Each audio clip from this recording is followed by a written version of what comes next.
तीसरे अध्याय में, पांचवें अध्याय में या और अध्यायों में भगवान ने महात्मा शब्द का उपयोग नहीं किया। 7वें अध्याय में किया, 12वें अध्याय में किया। जो भगवान के रास्ते चलता है वो अल्पात्मा नहीं है। जो अल्प चीजों को पाकर, थाम कर, भोग कर और उसी में जीवन खत्म कर देता है वह अल्पात्मा है। लेकिन जो महान में महान परमात्मा का सुख है, उस सुख को पाने के लिए जो भक्त, आरंभिक भक्त है, उसको भी भगवान ने महात्मा कहा।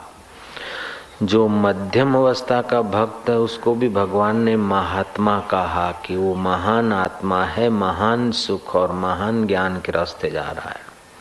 और जिसने भक्ति ज्ञान का फल, उस प्रेम प्रसाद को अपने भीतर पाया, नित्य वर्धमान आत्म सुख को जिसने पा लिया, ऐसा जो ब्रह्म ज्ञानी है, उन ब्रह्म ज्ञानियों के लिए भी भगवान ने कहा कि सुदुर्लभ बहुनाम जन्मनाम अन्ते ज्ञानवानम माम प्रपद्यते वासुदेवमिति स महात्मा सुदुर्लभ। बहुत जन्मों से किए हुए भजन, तप और पुण्य के प्रभाव से सब में एक और एक में सब, ऐसा जिसको ब्रह्म ज्ञान हुआ है, ऐसा ब्रह्मज्ञानी महात्मा दुर्लभ है। मैं तो सुलभ हूँ क्योंकि सबके दिल में हूँ, सर्वत्र हूँ, लेकिन मेरा अनुभव करने वाले, कराने वाले ब्रह्मज्ञानी महापुरुष दुर्लभ है। नानक जी ने भी कहा, ब्रह्मज्ञानी का दर्शन वड भागी पावई, ब्रह्मज्ञानी को बल बल जावई। ब्रह्मज्ञानी मुगत जुगत का दाता, ब्रह्मज्ञानी पूर्ण पुरुष विधाता। ब्रह्मज्ञानी की मत कौन बखाने, नानक ब्रह्मज्ञानी की गत ब्रह्मज्ञानी जाने। जेको जन्म मरण ते डरे, साध जिना की शरणी पड़े। जेको अपना दुख मिटावे, साध जिना की सेवा पावे। जो दुरात्मा है वो तो साधु की सेवा तो क्या, साधु का दर्शन भी नहीं पा सकता। लेकिन जो पुण्य आत्मा है वो साधु की सेवा पाता है, और जो महात्मा है वो साधु के संग से परमात्मा के रंग को भी पाता है।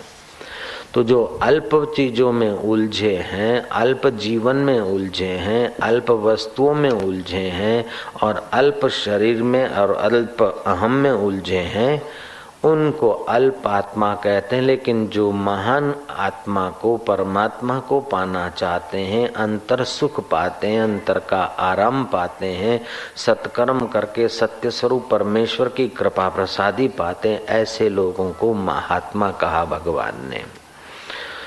कर्मयोगी के लिए महात्मा शब्द का उपयोग नहीं हुआ और दूसरों के लिए महात्मा शब्द का उपयोग नहीं हुआ। लेकिन जो भगवान के भक्त हैं, जो भगवत प्रसाद पाते हैं, ऐसे पुरुषों के लिए महात्मा शब्द का उपयोग हुआ है। तो ये महात्मा शब्द का उपयोग भगवान करते हैं, वे पुण्य आत्मा जो महात्मा हैं। ऐसे लोगों के लिए गीताकार ने, श्री कृष्ण ने 8वें अध्याय के 15वें श्लोक में कहा, माम उपेत्य पुनर्जन्म दुखालय अशाश्वतम नाप्नुवन्ति महात्मनः संसिद्धि परमाम गति।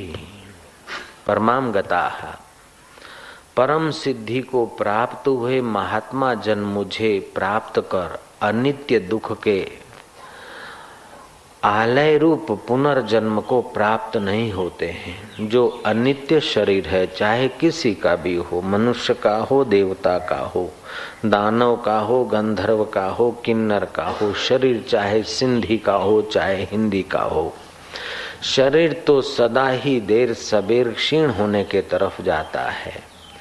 चाहे झोंपड़े में रहकर जी लो, चाहे बड़े महलों में रहकर जी लो, आखिर यह तन खाक मिलेगा। कबीर जी ने कहा, यह तन काचा कुंभ है, कच्चा घड़ा मिट्टी का। यह तन काचा कुंभ है, यह तन काचा कुंभ है, यह तन काचा कुंभ है, यह तन काचा कुंभ है। फुटत न लागे बार, फुटत न लागे बार। फटका लागे फूटी परे, फटका लागे फूटी परे। गर्व करे वे गंवार, गर्व करे। ये शरीर कच्चा कुंभ का घड़े जैसा है, न जाने मृत्यु का फटका कब किसको कहाँ लगे कोई पता नहीं। बेचारे परदेश से जा रहे थे अपने देश में और रास्ते में हवाई जहाज क्रश हो गया कनाडा का, लोग बेचारे दरिया में मारे गए। अभी कुछ दिन पहले हवाई जहाज का एक्सीडेंट हुआ, कभी बसों का होता है, कभी हार्ट फेल होता है, कभी कुछ होता है, कभी कुछ होता है, और कुछ भी ना हो फिर भी श्वास पूरे होते हुए आदमी चला जाता है। एक काका बड़ा सीरियस था, उसके कुटुंबियों ने कहा कि साईं जरा 2 मिनट। क्या काका क्या हाल है? बोले 1 कदम भी नहीं चल सकते। मैं क्या, हम कथा से लौटते हैं, लाखों आदमी इंतजार कर रहे, हम कथा करके लौटेंगे तो आपसे मिलेंगे। कथा करके लौटे, गाड़ी खड़ी रखी, काका का तबीयत कैसा है? बोले वो तो चले गए। अभी तो कहते थे कि 1 कदम चलने की ताकत नहीं, इतनी ताकत आ गई कि दुनिया से चल दिए तुम। तो इस शरीर का कोई भरोसा नहीं। यह तन काचा कुंभ है, फुटत न लागे बार। फटका लागे फूटी पड़े, गर्व करे वे गंवार। धन का गर्व, सत्ता का गर्व, बल का गर्व, सौंदर्य का गर्व नहीं, मैं भगवान का हूँ, भगवान मेरे हैं, ये गर्व महात्मा का होता है, भक्त का होता है। मैं ये शरीर होने के बाद भी रहने वाला अमर आत्मा हूँ, क्योंकि मैं परमात्मा का सनातन अंश हूँ। अंश जब तक अंशी को नहीं मिलता तब तक उसको हजारों लाखों करोड़ों जन्म लेने पर भी बेचारे की जान नहीं छूटती। महात्मा बुद्ध कहा करते थे कि भिक्षु को अगर तुम पुनर्जन्मों की कला को देखने की शक्ति पालो तो तुम्हें आश्चर्य होगा।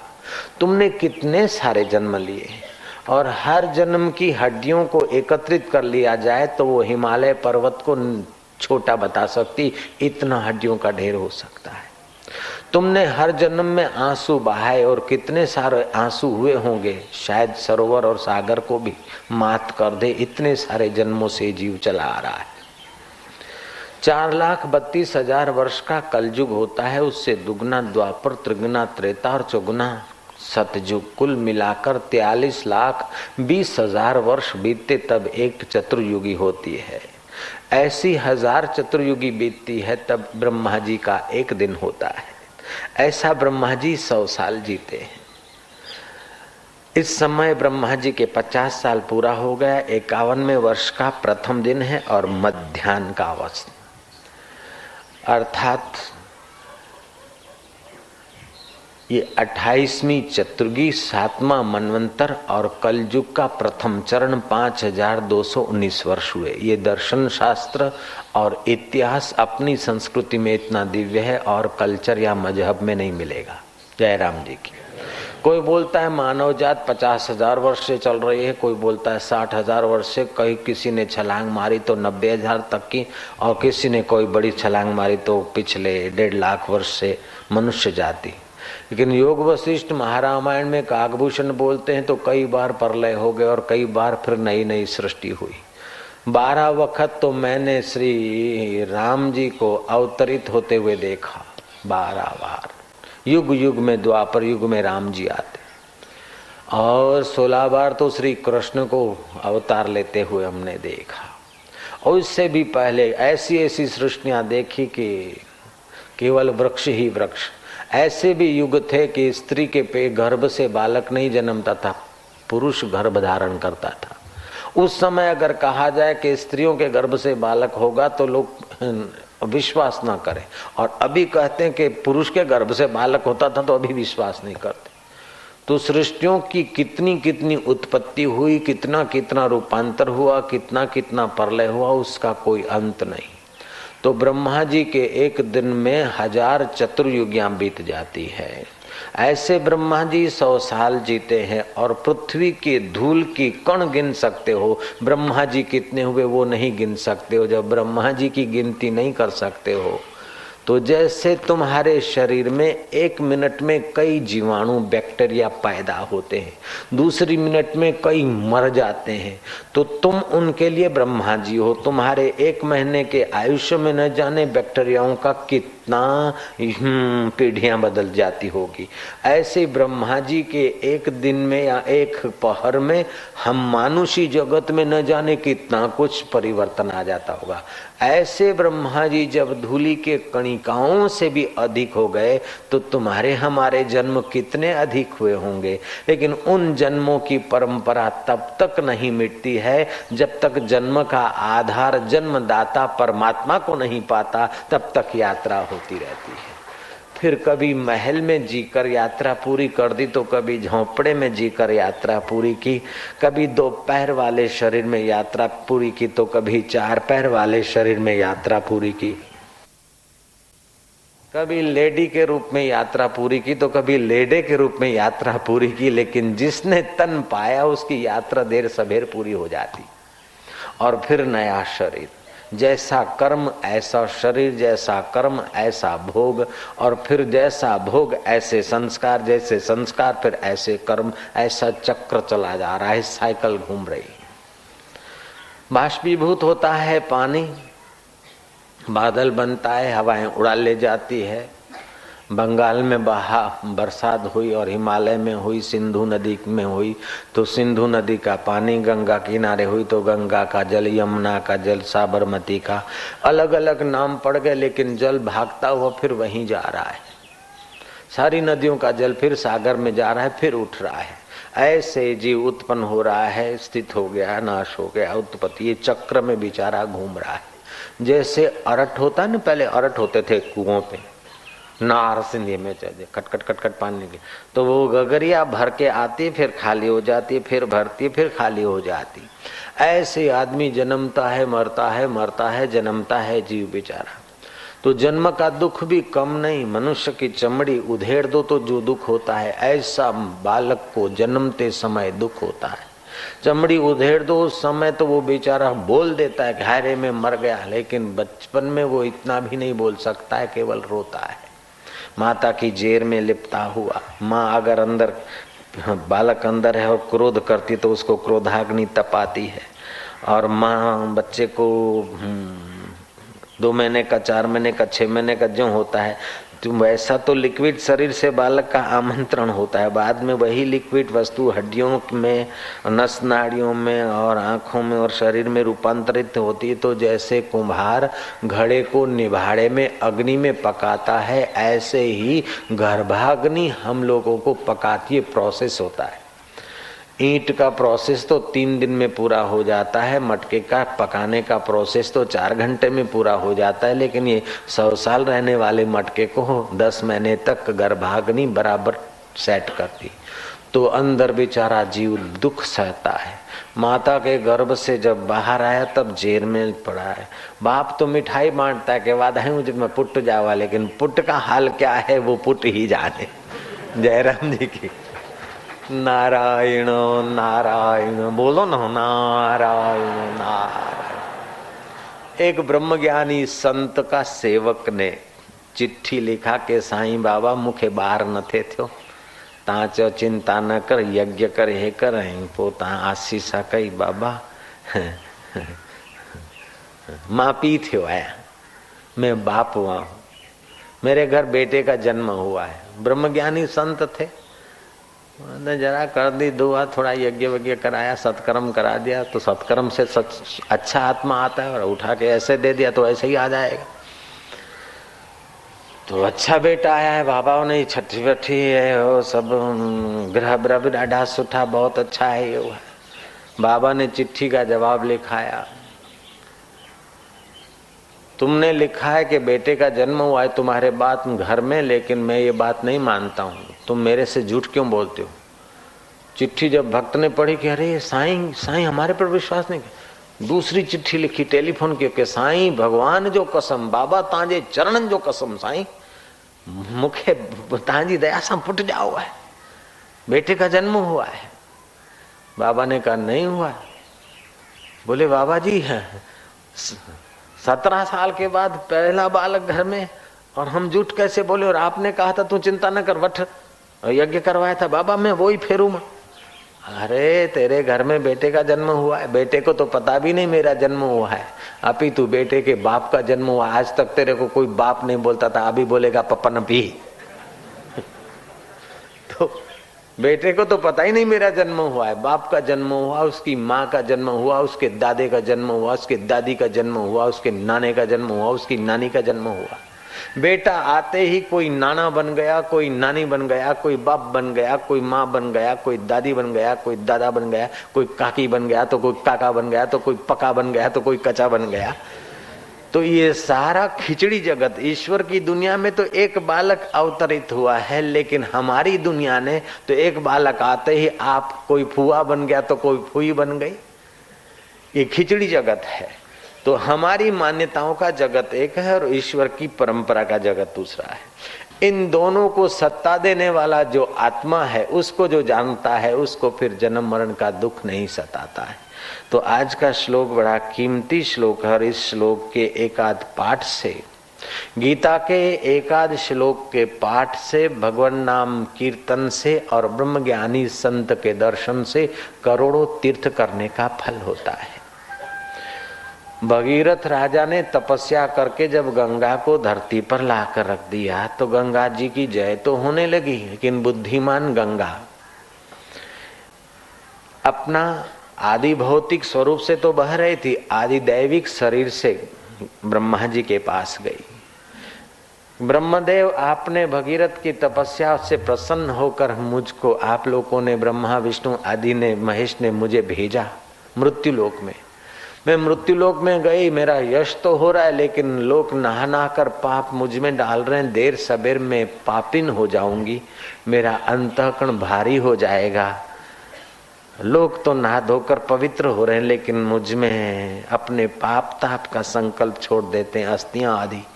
तो देर सबेर में पापिन हो जाऊंगी, तो मेरे उद्धार का कोई उपाय है?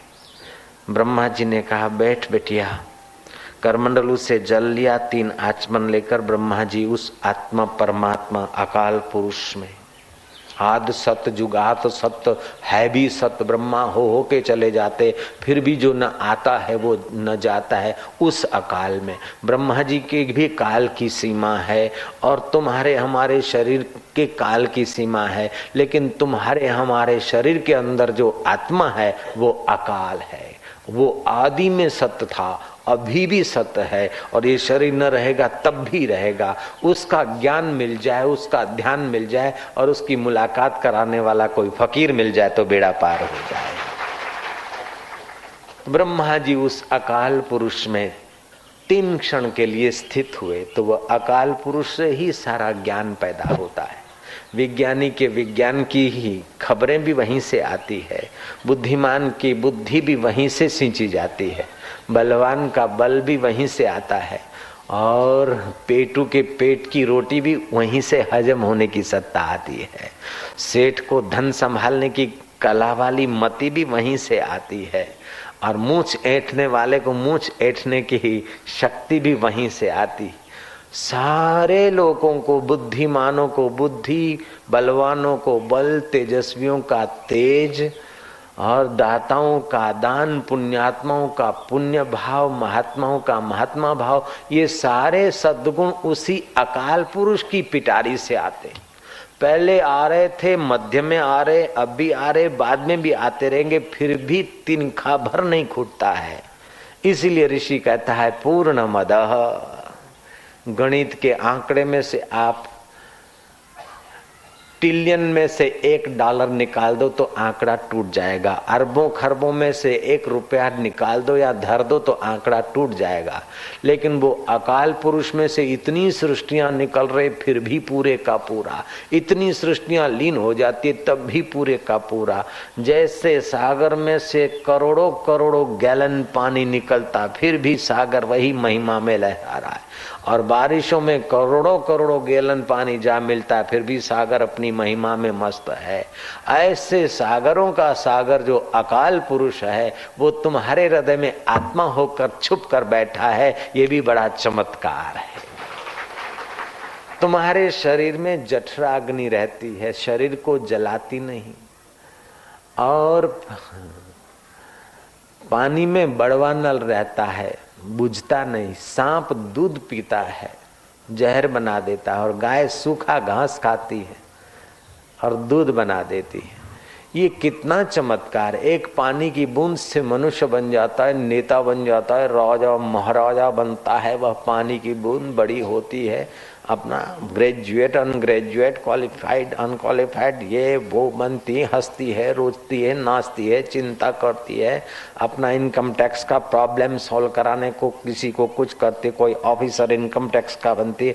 अंत में वही पानी की बूंद मिट्टी की राख में बदल जाती है। ऐसी न जाने कितनी बूंदें रोज बनती होगी और कितनी मुट्ठियां राख की बदलती होगी, फिर भी वो परमात्मा अकाल पूर्ण का पूर्ण है। ये उसकी महिमा है। कह नानक सब तेरी वडियाई, कोई नाम न जाने मेरा राव। उस परमात्मा की बड़ी वडाई है। उसकी बड़ी वडाई सुनने के लिए, समझने के लिए इच्छा होना अथवा उस जगह पर पहुंचना, ये भी सबके बश की बात नहीं है। वो कोई महात्मा ही सुन सकता है। आरंभ में जो सत्संग सुनने जाता है, आरंभिक भक्त को भी भगवान ने महात्मा कहा। मध्यवस्था में पहुंचे हुए भक्त को भी भगवान ने कहा कि महान आत्मा है। और ब्रह्मज्ञानी बन गया, आहा ये तो मद रूप है, ये तो मेरा स्वरूप हो गया। ब्रह्मज्ञानी सबका ठाकुर। ऐसे ब्रह्मज्ञानी एक संत थे जिनका नाम था रैब्य मुनि। रैब्य मुनि का आश्रम एकांत में था, जंगल में। कुछ शिष्य सेवक रहते थे, भजन ध्यान तप करते थे। कभी कभार महीने में एक बार आम जनता को आने की छुट्टी थी। गिने गिनाए लोग पहुंचते थे, व्हीकलों का जमाना कम था। ऐसे रैब्य मुनि के चरणों में राजा बृहद्रथ अपनी 2 पत्नियों को लेकर पहुंचा। पत्नियों ने सफेद साड़ी पहनी थी जैसा विधवाएं पहने, हार श्रृंगार नहीं था 2 रानियों को। और रैब्य के चरणों में पहुंचा हुआ बृहद्रथ, वो भी ऐसे ही उतरा हुआ मुंह। शाम का समय था। रैब्य मुनि आम्र वृक्ष के नीचे, आम के पेड़ के नीचे जो चबूतरा था वहां बैठे थे। राजा ने दोनों पत्नियों सहित रैब्य मुनि का अभिवादन किया।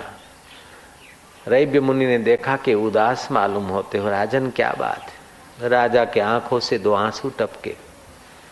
बोले महात्मन, ये अभागा राजा प्रजा का पालन करता रहा, सत्कर्म भी करता रहा, दान पुण्य भी करता रहा, यज्ञ याग भी करवाता रहा, प्रजा का प्रेम भी पाता रहा। लेकिन बाबा,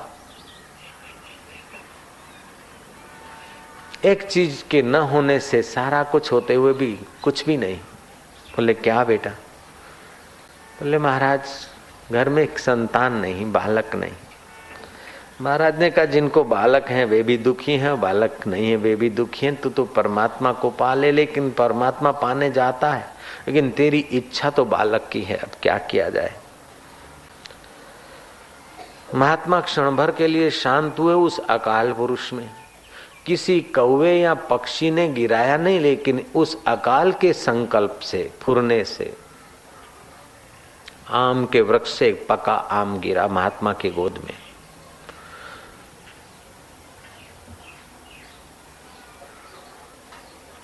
ले भाई, तेरे भाग्य का है। सत्कर्म करना, दान पुण्य करना तो दिव्य आत्मा आएगा। और ये ले, एक बेटा आएगा और बड़ा तेजस्वी होगा, साधु ब्राह्मणों का भक्त होगा, महात्माओं के पथ पर चलेगा। अतिथियों का सत्कार करने से उसका यश बढ़ेगा। धर्मशालाएं, मंदिर, अन्न क्षेत्र, सदाव्रत आदि खुलवाएगा। इससे उसका सदा नाम रहेगा। बलवान होगा, निर्भीक होगा। यहाँ तक कि जो भी राजा उससे वैर करेगा उसको बंदी बनाने में भी समर्थ होगा। धरती का मनुष्य तो उसको जैसे तैसे मारने में सफल नहीं होगा। यहाँ तक कि भगवान कृष्ण का अवतार आएगा तो कृष्ण को भी सोचना पड़ेगा उसकी अंतिम गति के लिए। ऐसा दिव्य बालक आएगा। आशीर्वाद देकर आम दे दिया। तू तपस्या करने मत जा, तेरी इच्छा पुत्र प्राप्ति की तीव्र है और अभी उम्र भी ज्यादा नहीं हुई है। जाओ तुझे संतान होगा। आम लेकर पहुंचा वो राजा अपने राजमहल में। दोनों पत्नियों को कहा कि अपना भाग्य खुला के संत ने हमारी बात सुन ली और ब्रह्मज्ञानी संत ने फल दिया है। लो, वो भाव भाव में दोनों पत्नियों ने आधा आधा करके खा लिया। समय बीता, उनके कोख से बालक का जन्म तो हुआ, लेकिन जैसे आम का हिस्सा आधा आधा खाया, ऐसे आधा आधा हिस्सा वाला बालक, एक पैर, एक हाथ, एक नासापुट, एक आंख, ऐसा एक भाग एक रानी के शरीर से पैदा हुआ और दूसरा दूसरी के। संध्या के समय दाई खबर लाई कि दोनों को प्रसूति करीब करीब एक आध मिनट के अंतर से हुई, लेकिन दोनों के गर्भ से आधा आधा बालक का लोथ पैदा हुआ है। राजा अपना मुकुट फेंक कर शोकागार में चले गए कि गरीब का भाग्य भी गरीब। बालक की गरीबी थी और फिर गरीब को दिया महापुरुष ने अपना कुछ तपस्या का पुण्य, लेकिन हाय रे ये क्या हो गया। दाइयों को कहा कि अगर राज्य में खबर देते हैं कि आधा आधा शरीर वाला बालक पैदा हुआ तो रानियों की भी इज्जत जाएगी और मेरे को भी बेवकूफ मानेंगे। इसकी शमशान यात्रा भी नहीं निकाल सकते और राज्य में खबर देना भी उचित नहीं है। तुम अंतःपुर के पिछले दरवाजे से सांझा हो गई, रात हो गई, फेंक दो, गीदड़ बीदड़ जाकर भंडारा कर लेंगे और किसी को खबर ना दो। दासियों ने दाइयों ने ऐसा ही किया।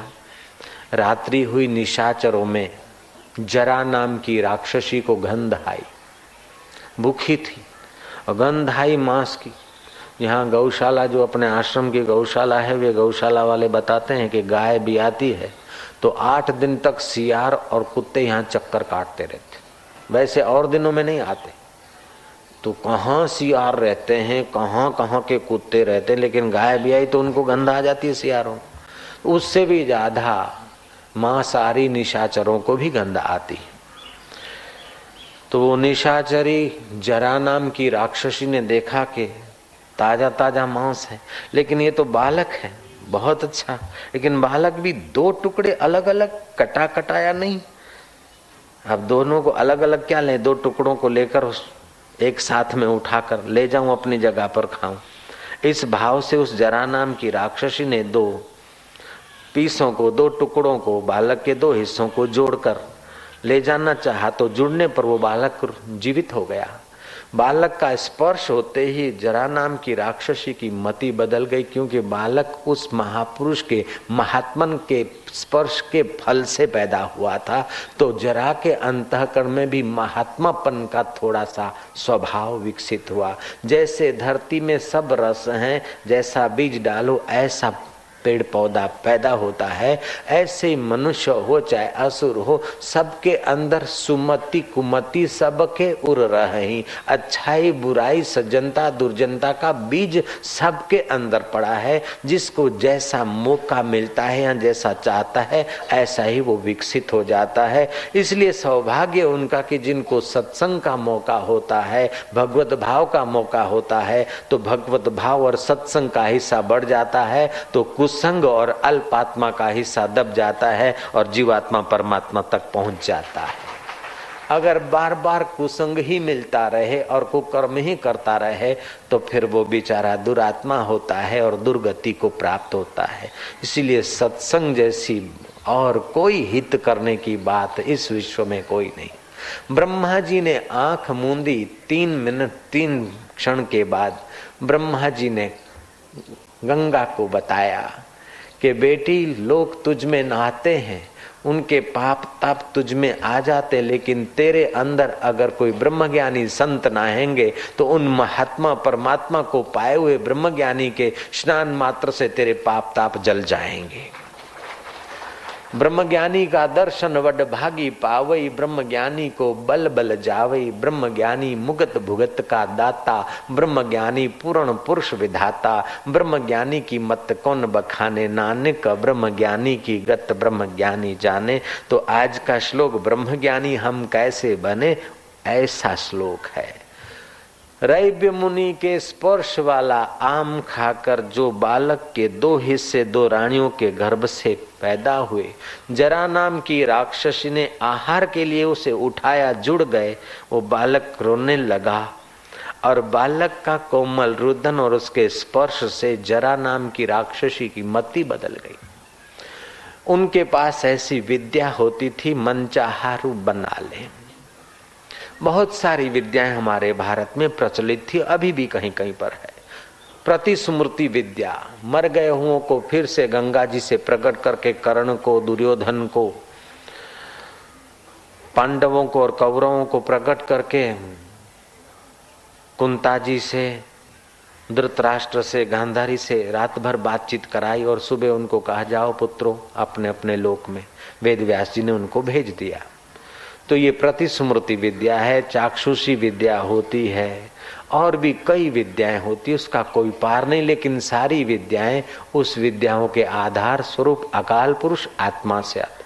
जैसे सारे पेड़ पौधे की सिंचाई अथवा जीवन धरती से पैदा होता है, सारे मनुष्यों का जीवन इस धरती में से अन्न जल फल जो आता है उसी पर आधारित है। ऐसे धरती का जीवन भी उस धरती धारणहार परमेश्वर की सत्ता से।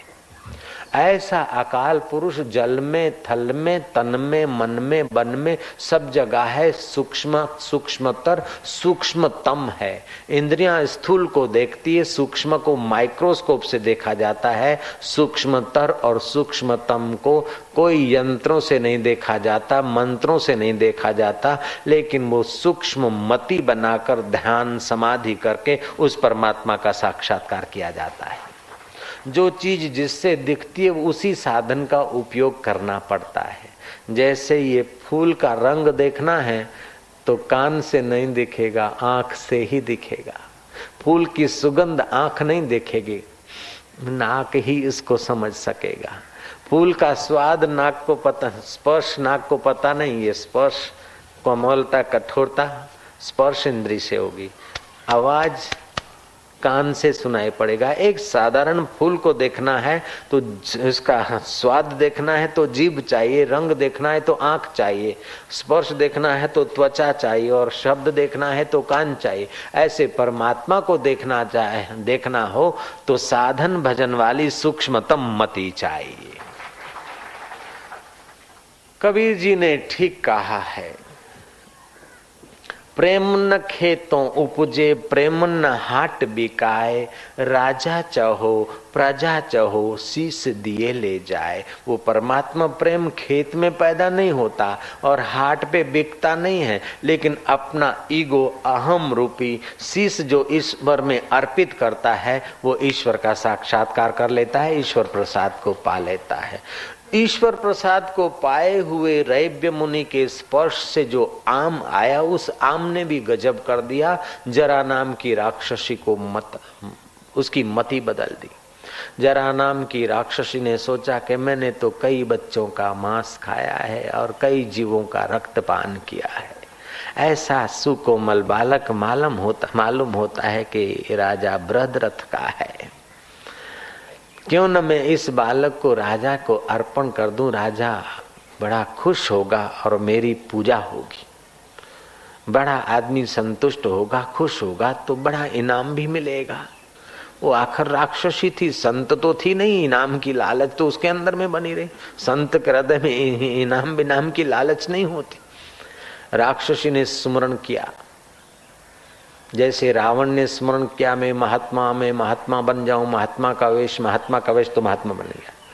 पूतना ने स्मरण किया कि मैं सुंदरी बन जाऊं, कन्हैया को स्तनपान कराने वाली सुंदरी बन जाऊं, सुंदरी बन गई। और जब कन्हैया ने स्तनपान करते करते थोड़ी पीड़ा दी तो वो स्मरण की वृत्ति चली गई, तो असली रूप में भयंकर पूतना प्रकट हो गई।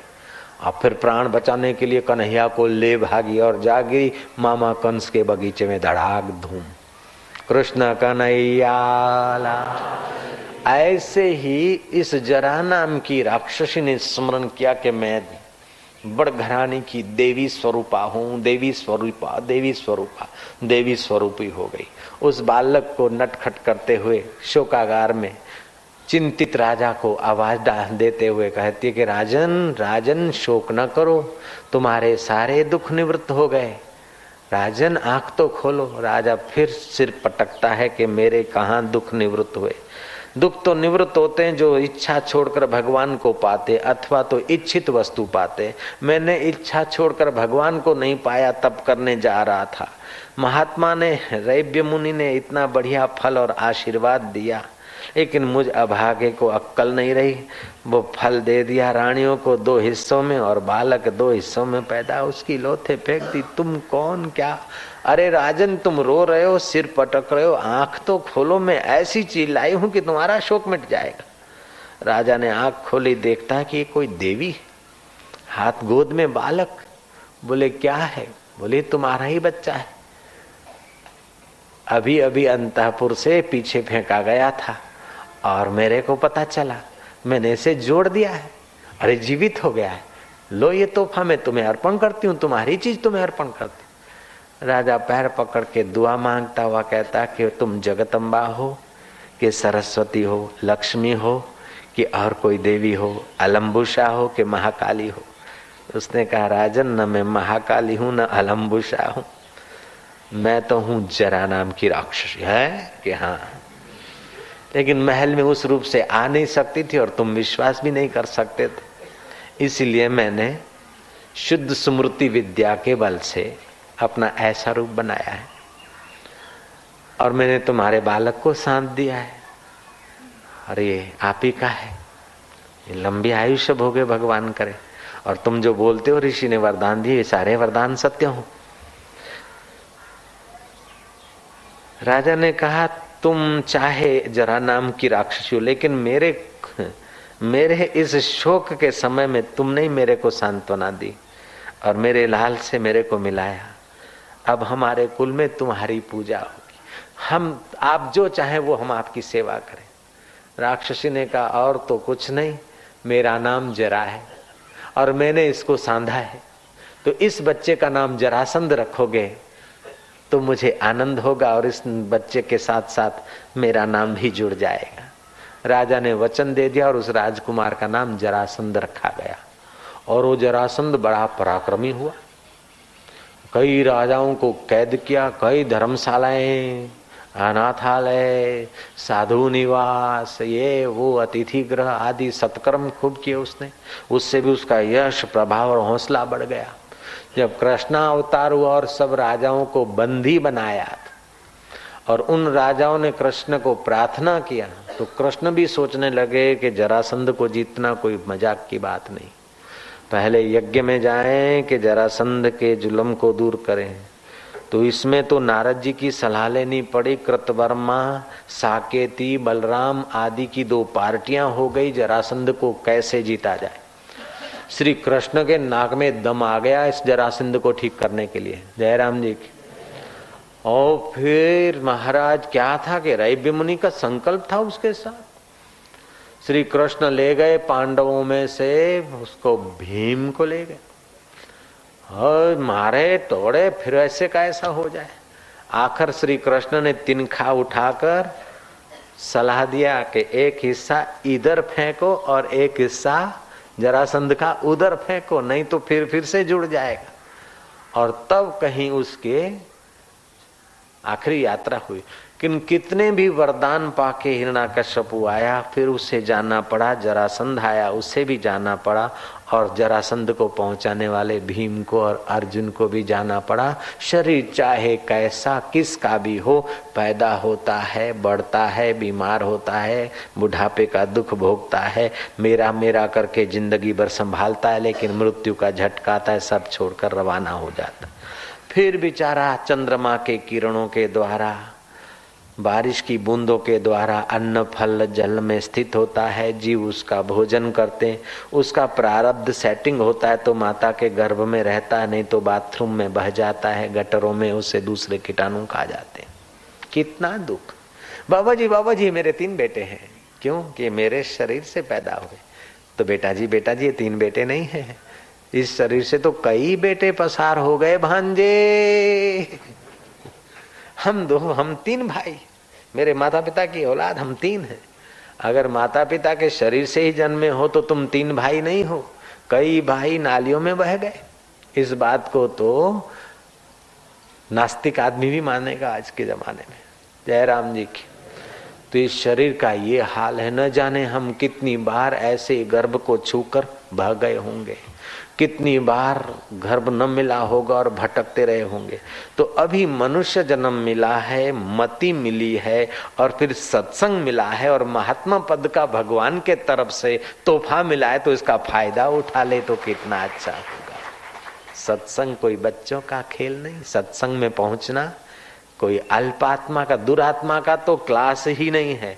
अल्पात्मा की तो हो इच्छा ही नहीं होगी। जब कोई पुण्य होगा इस जन्म का या उस जन्म का, माता पिता की दुआ होगी, या तो किसी गरीब के आंसू पूछे होंगे, या तो किसी महापुरुष की सेवा की होगी, या तो सतपुरुष के किसी भक्त के मुख से 2 शब्द सुने होंगे, उसी पुण्य ने तुमको महात्मा के पद पर पहुंचा दिया होगा। एक झूठ 10 झूठ को ले आता है, ऐसे एक पुण्य 10 पुण्यों को ले आता है। एक सत्कर्म 10 सत्कर्मों को ले आता है। कोई न कोई सत्कर्म तुमने किया है और वो सत्य स्वरूप अकाल पुरुष को पसंद पड़ गया है, इसलिए तुमने सत्संग में रुचि पैदा की है। हाथ पकड़कर देवता तुम्हें नरक स्वर्ग में नहीं ले जाएगा। अच्छा काम किया और देवता आ जाए तुम्हें उठा के स्वर्ग में ले जाएगा, ऐसा नहीं होता। पाप किया और दैत्य तुम्हें गर्दन दबा के नरक में ले जाएगा, नहीं। आप पुण्य करते हो तो तुम्हारी मति स्वच्छ होती है और फिर अच्छे विचार और अच्छे परिणाम की यात्रा शुरू होती है। पाप करते हो तो मति पर एक पाप का पटल चढ़ जाता है और फिर आप और दूसरी गलती करके कभी ऐसी खाई में, ऐसे एढ़े कुन्न में फांसूं कि तौबा हो जाती है। सुमति कुमति सबके उर रही, सुमति और कुमति सबकी गहराई में है। जैसे धरती में मीठा और खट्टा रस है, गन्ना बो दो तो मिठास आएगी और नींबू या इमली बो दो तो खटास आएगी।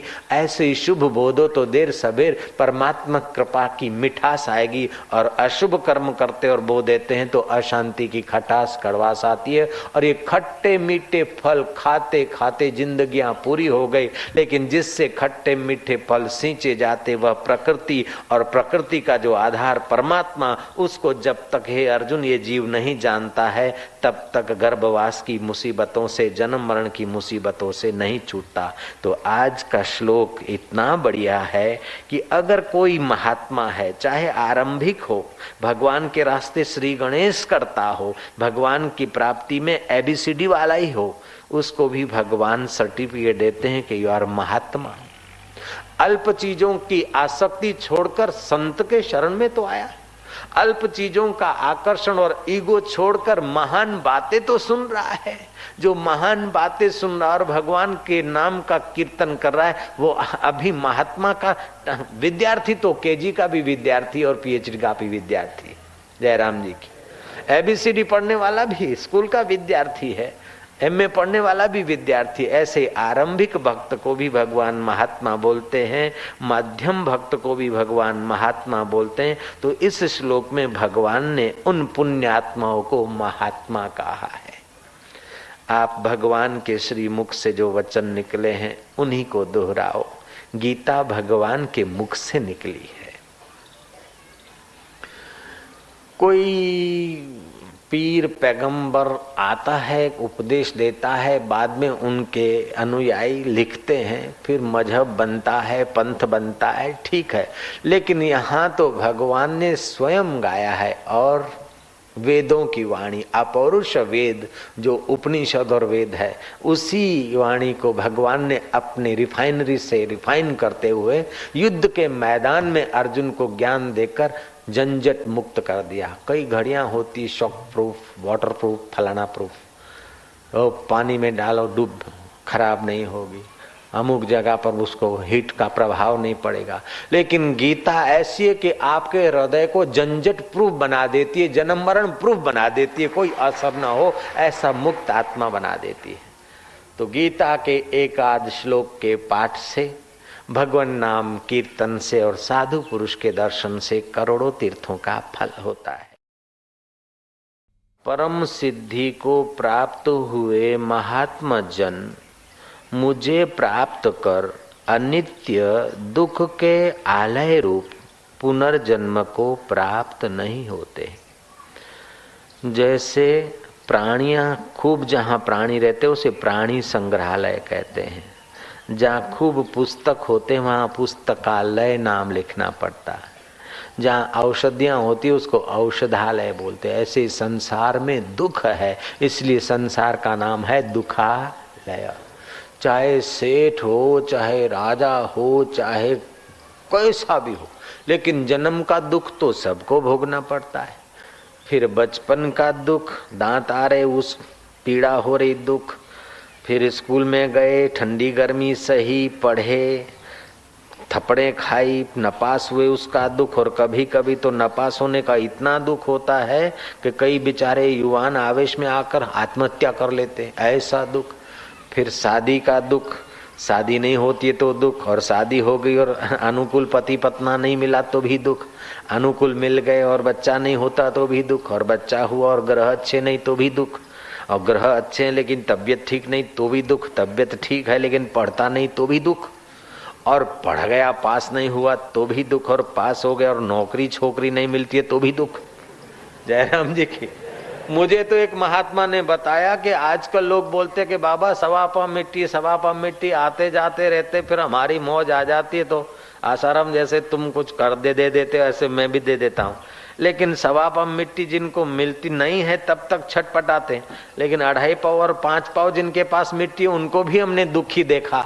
मैं तो ये समझता हूँ कि कलयुग में सवा पाव मिट्टी मांगने वालों को अगर भगवान की प्राप्ति मांगने की कला आ जाए तो उनका तो बेड़ा पार हो जाए, उनकी निगाह जिन पर पड़े उनका भी कल्याण हो जाए।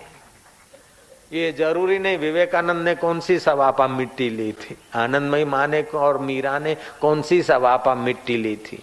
बिना सवा पाव मिट्टी के भी हजारों लोग उनके बच्चे की नहीं हो गए। रामकृष्ण को उसकी दादी ने कहा कि और नहीं तो कम से कम 1-2 बिटवा तो कर दो, क्यों कि तुम्हारी पत्नी को शारदा को माँ कहने वाला एक आध बच्चा तो हो। बोले अच्छा, बोले तुम्हें पिताजी कहने वाला कोई एक बालक तो हो। बोले मेरे को पिताजी कहने वाले हजारों बालक होंगे और तुम्हारी बहू को माताजी कहने वाले हजारों बालक होंगे। लोग ऐसे कि ऐसे हम देखते रही, समय बीता और शारदा माँ को हजारों लाखों लोग माताजी माताजी बोलने लगे। हम भी शारदा माँ बोल रहे हैं अभी रामकृष्ण की मिसिस को। वो कहावत छे मूंड मूंडाए 3 गुण। ओ साधु बाबा हो गए કે ફલાણા પંથમાં ફલાણા સંપ્રદાયમાં કે લાડુ જમવાનું, કાતરીઓ ખાવાની ને એ પૂજાને બહુ મજા આવે છે, કપડા લત્તા ને ફાંદ કાઢીને મજાથી ફરતા રહો, નોકરી તો મળતી નથી, ચાલો સાધુ બાબા हो जाए। ओ साधु बाबा हो गए। और कोई अच्छे संप्रदाय में जहाँ खूब मान ठान खाने, इधर तो खाने पीने का ऐसा नहीं देते कि बस मजा करे। इधर तो साधकों से सेवा इतनी लेते हैं कि उनका खाने का तो खर्चा तो वो निकाल देते हैं, लेकिन समाज के अमीर से अमीर और गरीब से गरीब वर्ग तक इन साधकों की घर घर सेवा पहुंचती, इतनी सेवा लेते हैं साधकों से।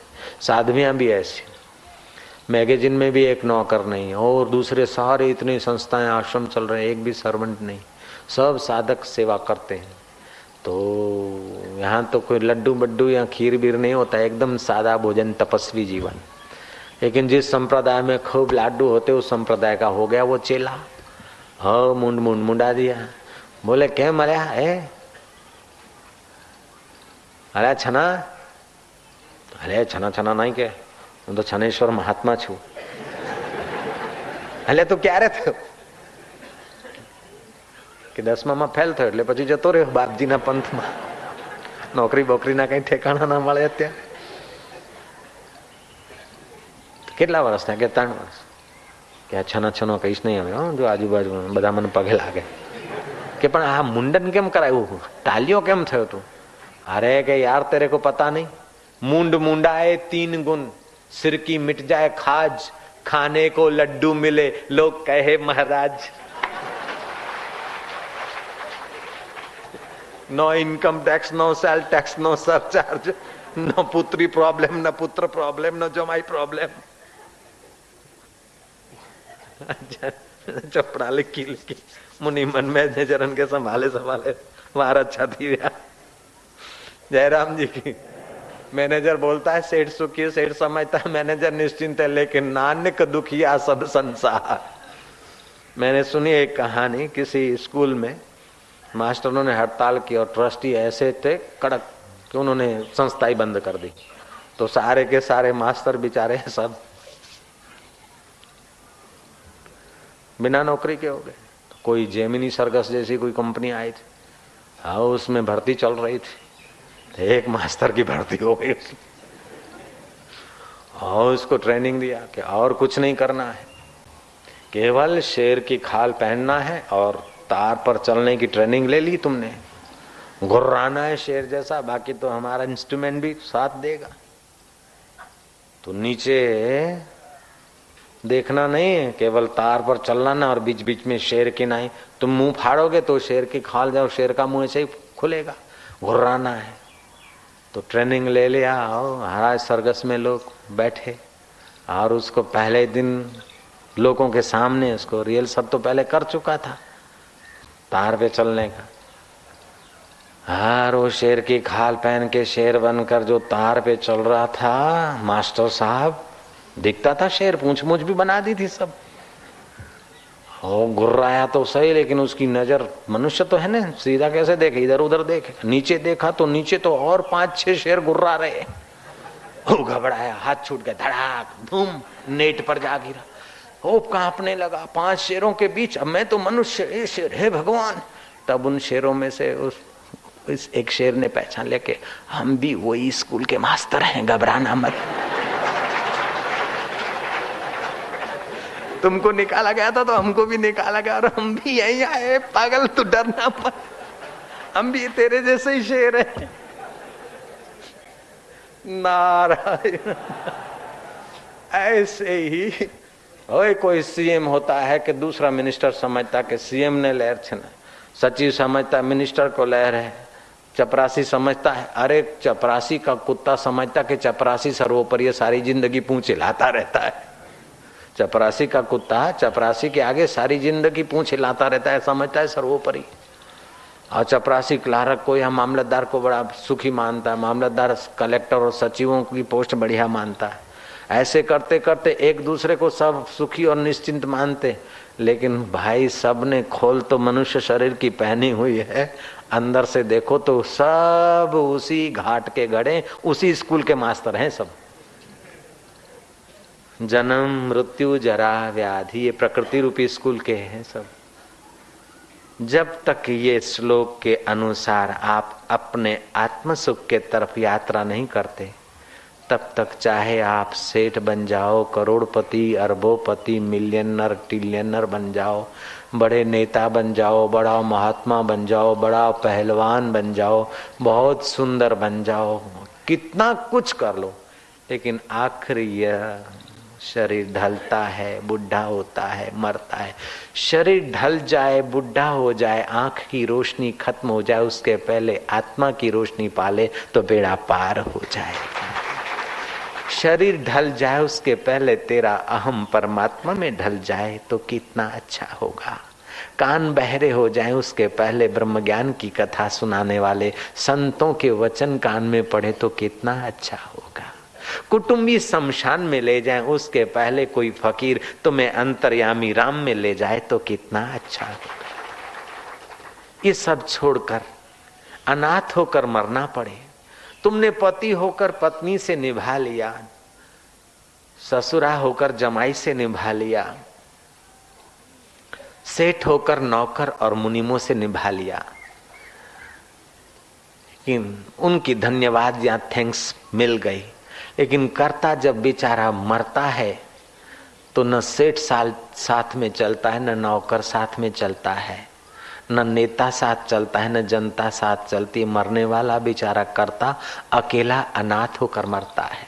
अकेला अनाथ होकर मरे उसके पहले नाथ से मिलाने वाला कोई फकीर मिल जाए तो कितना अच्छा होगा। अनाथ होकर इस संसार से मरना पड़े उसके पहले अपने अंतर्यामी नाथ से मिलाने वाला कोई फकीर का द्वार मिल जाए। फकीर उसे नहीं कहते जो भीख मांगता फिरता है, फकीर उसे कहते हैं जिसने संशय की फाकी कर ली। कबीर की वाणी है, हद टुपे सो ओलिया, बेहद टुपे सो पीर, हद बेहद मैदान में सोया दास कबीर। ये हद और बेहद दोनों जिससे प्रकाशित होती है, उस पर ब्रह्म परमात्मा में जिसको समाधि करने की अथवा स्वरूप जानने की कला आ गई, उसका नाम फकीर। ये काम कठिन नहीं है, जरा सा अटपटा है। नया नया बैल होता है ना, वो जूने बैल के साथ जोड़ा जाता है, तब बैल की जोड़ी काम करती। ऐसे हम लोग नए नए हैं तो हमारे से जो जूने साधक है उनके साथ जुड़ना पड़ता है। जयराम जी की नए साधक को, नए भक्त को, सत्संगी को जूने सत्संगी का सहयोग, और जूने सत्संगी के सहयोग से फिर सत्य स्वरूप परमात्मा को पाए हुए महापुरुष का संग मिल जाता। जब महापुरुष का संग मिल जाता है तो फिर आदमी अंदर स्वतंत्र सुख पाने लगता है। तो भगवान कहते हैं मामुपेत्य पुनर्जन्मम दुखालयम अशाश्वतम, मुझ अंतर्यामी ईश्वर को पाने के बाद उसे पुनर्जन्म नहीं होता। अशाश्वत, ये शरीर तन शाश्वत नहीं है। न कुर्सी शाश्वत रहती है, न स्वास्थ्य शाश्वत रहता है, न शरीर शाश्वत रहता है, न यश शाश्वत रहता है, न अपयश शाश्वत रहता है। क्योंकि नश्वर प्रकृति का शरीर भी नश्वर है, तो नश्वर प्रकृति के शरीर को जो मिलता है वो भी नश्वर है। कोई लाया हा चमक रहा है हार, बाबा को दे दिया, बाबा का हार हो गया, लेकिन हार को बाबा अपना मानता है। घड़ी भर पहले तुम अपना मानते थे, उसके 2 घंटे पहले माली हार को अपना मानता है, और 1 दिन पहले किसान इसको अपना मानता है। लेकिन हार फूल जहाँ के थे वहीं जा रहे हैं। कुछ जल तत्व है वो बाष्पीभूत हो रहा है, कुछ अग्नि तत्व है वो इसमें वही संकीर्ण हो रहा है, वायु तत्व वायु में मिल रहा है, जहाँ से आए वहीं भागा जा रहा है। बेटा पैदा होता है, माँ बाप बोलते हैं मुंजो पुटड़ो, मुंजो पबनू, मुंजो चबनू। पत्नी बोलती है मारो हस्बैंड, मारा पति देव, पटी देव, टमाटो जटो प्रवा पटी देव। पटी देव हुरत ना लोग तो पटी ना पति ना के पटी, मारा पटी देव बहु हार बाप, બહુ હાર મારા પતિદેવ તો મને કોઈ વસ્તુની તકલીફ નહીં પડવા દે. પોતે તકલીફ સહી લે પણ મને જરાય તકલીફ ના પડવા દે. મેં કીધું તમે સુરતના છો કે બાપુ તમને કેવી રીતે ખબર પડી? તમે અંતર્યામી? ના, મેં કીધું તમારી જીભથી અંતર્યામી. નારાયણ કહી દો ને, નારાયણ. એમાં અંતર્યામી થવાની જરૂર નથી. આ તો જીભથી ખબર પડી જાય કે સુરતી છે કે મહારાષ્ટ્રના છે કે પછી નાગपुर साइड ना છે. इस जरा जरा बात में अंतर्यामीपना का हमको उपयोग करना नहीं पड़ता है. जयराम जी की. तो भगवान बोलते हैं परम सिद्धि को प्राप्त पुरुष वे महात्मा जन मुझे प्राप्त होते हैं. आनंदपुर में गुरु नानक रहते थे. गुरु नानक बैठे थे अपने सेवक सिखों के भक्तों के बीच. नानक जी को प्यास लगी. अरे भाई कोई है प्यारा, कोई पानी लाओ. तो पास में ही बैठा हुआ है करोड़पति का लड़का उठा, भागा, पानी का गिलास भर के आया. उसके कोमल कोमल हाथ, कांपते हुए हाथ नानक ने देखे. नानक जी ने पूछा कि तुम पानी लाए? तुम्हारे हाथ तो बड़े नाजुक लगते हैं बेटा. बोले महाराज मैं बड़े कुल में जन्मा हूं, अमीर घर में मेरा जन्म हुआ है और ऐसे पला हूं नाज से. एकलौता बेटा हूं महाराज. ऐसे नाज से पला हूं कि कभी मुझे पानी का गिलास भरकर पीने की नौबत नहीं आई. नौकर भर के देते तब पीता. ये तो केवल आज ही पानी का गिलास में भरने के लिए दौड़ा, और वो भी केवल आपके लिए महाराज. नानक ने देखा पानी का गिलास तो भर के आया, लेकिन साथ साथ में दिल में अहंकार का गिलास भी भर रहा है. आपके लिए केवल आज ही भरा हो. नानक ने कहा जिसके हाथ परोपकार से घिसे नहीं और इतने नाजुक हाथ, उन नाजुक हाथ का पानी पीने से मेरा दिल नाजुक हो जाएगा. जरा जरा बात में घबराऊंगा, जरा जरा बात में आकर्षित हो जाऊंगा. दुनिया की चाहे कितनी भी चीज वस्तुएं आ जाए अथवा कितनी भी चली जाए, लेकिन अपने दिल को दुख सुख से जो बचाता है उसका दिल दिल भर को साक्षात्कार करने में काम आता है. ऐसा नाजुक दिल न रखोगे जरा सा मुसीबत आए है करके घबरा गए. और जरा सा सुविधा और मान मिला तो फूल गए। नहीं, जैसा अमृत तैसी बिस खाटी, जैसा मान तैसा अपमाना। हर्ष शोक जाके नहीं वैरी मित समान, कह नानक सुन रे मना, मुक्त ताही ते जान।